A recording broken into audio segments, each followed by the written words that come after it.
క్రీస్తునందు ప్రియులరా, మీకు శుభములు వందనములు తెలియజేస్తున్నాను. దేవుని మహాకృపను బట్టి ఈ దినం మనం ప్రసంగి గ్రంథాన్ని ముగిస్తున్నాం. చివరి అధ్యాయమైనటువంటి 12వ అధ్యాయాన్ని మనము ధ్యానం చేస్తున్నాం. దావీదు కుమారుడు యెరూషలేములో రాజుగా పరిపాలించినటువంటి సొలొమోను యొక్క జ్ఞానయుక్తమైనటువంటి మాటలు. ఇదిగో అతడు గొప్ప మేధావిగా మహాజ్ఞానిగా ఉన్నాడు. అతడు మనుషులకు జ్ఞానాన్ని బోధిస్తూ వచ్చాడు.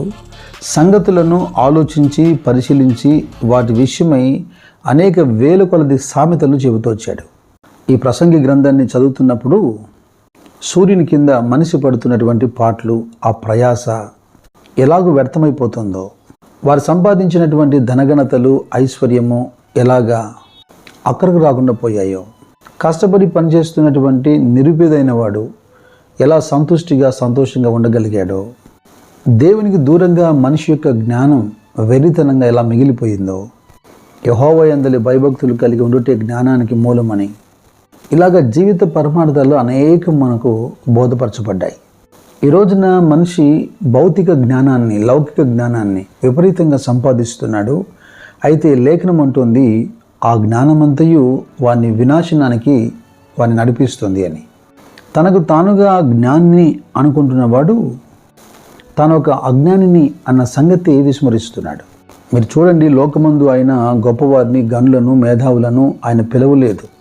పామరులను, బలహీనులను, దీనులను, దరిద్రులను పెంటకుప్ప మీద నుంచి లేవనెత్తి ఆయన గొప్పవారిగా చేసి అధికారులతో కూర్చుండబెట్టి ఆయన మహిమపరచబడ్డాడు. ఈ 12వ అధ్యాయం యొక్క సారాంశం ఏంటంటే, విస్తారంగా 11 అధ్యాయాల్లో ప్రసంగి మాట్లాడని విషయం అంటూ లేదు. దీన్ని కంక్లూజన్ అంటారు. అంతా విశ్లేషించి పరిశీలించి ఆలోచించి తేలిన పదార్థం ఇది. ఒక అంశాన్ని చెప్పేస్తున్నాడు.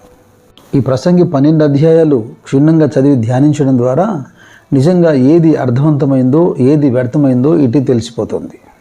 అపోస్తలుడైన పౌలు కొరింథీయులతో మాట్లాడుతున్నప్పుడు మొదటి పత్రికలో మొదటి అధ్యాయంలో 26 నుండి 31 వచనాలు చూస్తే, ఏ మానవుడు దేవుని ఎదుట అతిశయపడుకున్నట్లుగా గనులైన వారిని, బలవంతులైన వారిని ఆయన తృణీకరించి, లోకమందు నీచులను, తృణీకరింపబడిన వారిని, ఎన్నిక లేని వారిని ఆయన ఏర్పరచుకున్నాడు. కనుక అతిశయించేవాడు ప్రభువులో మాత్రమే అతిశయించాలని చెబుతూ, దేవుని ద్వారా యేసుక్రీస్తు మనకు జ్ఞానము, నీతియు, పరిశుద్ధత, విమోచన అయ్యాడు అని చెబుతున్నాడు. కనుక లోకమందు ఏ మానవుడు కూడా తనకున్న జ్ఞానాన్ని బట్టి అతడు అతిశయపడకూడదు. నిజముగా అతడు ముందుకు జ్ఞాని కావడానికి అతడు వెర్రివారుగా మారాలట. కారణం, ఈ లోక జ్ఞానము దేవుని దృష్టికి వెర్రితనం. అయితే ప్రస్తుత కాలంలో నేను గమనిస్తున్నటువంటి అంశం ఏంటంటే, మనుషుల్లో భౌతికంగా కానివ్వండి, ఇటు ఆధ్యాత్మికంగా కానివ్వండి, బైబిల్ విషయాల్లో కానివ్వండి, జ్ఞానం చాలా విపరీతంగా పెరిగిపోతుంది. అనేక వనరులు అందుబాటులో ఉన్నాయి కనుక, టెక్నాలజీ అందుబాటులో ఉంది కనుక మనిషి మేధస్సు, జ్ఞానము బాగా పెరిగింది. అయితే ప్రేమ బాగా చల్లారిందని చెప్పాలి. ఇలా మాట్లాడడానికి ఒక ప్రాముఖ్యమైన కారణం ఉంది. మనిషి తన బోధన విషయాల్లో కూడా ఉప్పొంగుతూనే కనబడుతున్నాడు. తగ్గింపుతో, ప్రజల కోసం కన్నీరు విడుస్తూ విత్తుకునే తత్వం కంటే, బైబిల్లో వెతికి కొత్త సంగతులను కనుక్కొని గొప్ప జ్ఞానాన్ని ప్రదర్శించడానికి మనిషి పరిగెత్తుతున్నాడు. కొరింథీయులతో పౌలు మాట్లాడుతున్నప్పుడు 8వ అధ్యాయంలో అది చెబుతున్నాడు, జ్ఞానము ఉప్పొంగజేస్తుంది అని. ఈ 12వ అధ్యాయము, ప్రసంగి 12వ అధ్యాయము 13వ వచనం చూడండి. ఇదంతయు వినిన తర్వాత తేలిన పదార్థం ఇది, దేవుని యందు భయభక్తులు కలిగి ఉండి ఆయన కట్టడలు అనుసరించి నడుచుచుండవలెను. మానవ కోటికి ఇదియే విధి, డ్యూటీ ఆఫ్ మ్యాన్. ఇదేమైనా మనిషి పరిశీలించి పరిశోధించి కొత్తగా కనుక్కున్నటువంటి సంగత?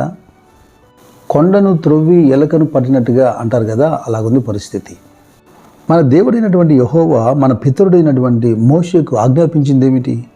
ద్వితీయోపదేశకాండం 6వ అధ్యాయంలో, నీవును నీ కుమారుడును నీ కుమారుని యొక్క కుమారుడు నీ దేవుడైన యెహోవాకు భయపడి నేను మీకు ఇచ్చుచున్నటువంటి ఈ యొక్క కట్టడలను, ఆజ్ఞలను నీ జీవిత దినములన్నీ గైకొనొచ్చు, నీవు దీర్ఘాయుష్మంతులగునట్లుగా మీరు స్వాధీనపరచుకున్నటకు ఏరు దాటి వెలుచున్న దేశమందు మీరు జరుపుకొనుటకు మీకు బోధింపవలనని మీ దేవుడైన యెహోవా ఆజ్ఞాపించిన ధర్మం అంతటిని, ఆయన కట్టడలను ఇవే.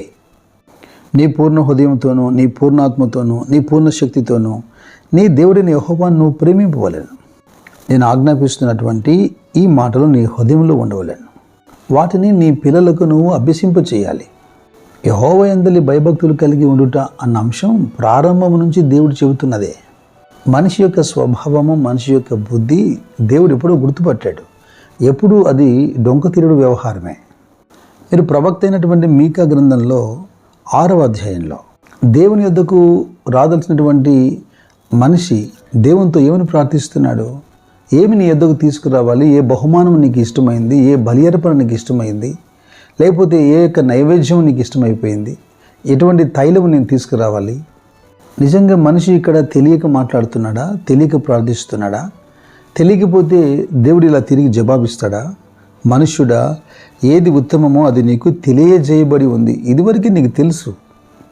న్యాయముగా నడుచుటయు, కనికరమును ప్రేమించుటయు, దీన మనసు కలిగి నీ దేవుని ఎదుట ప్రవర్తించుటయు ఇంతే కదా యెహోవా నిన్ను అడుగుచున్నాడు.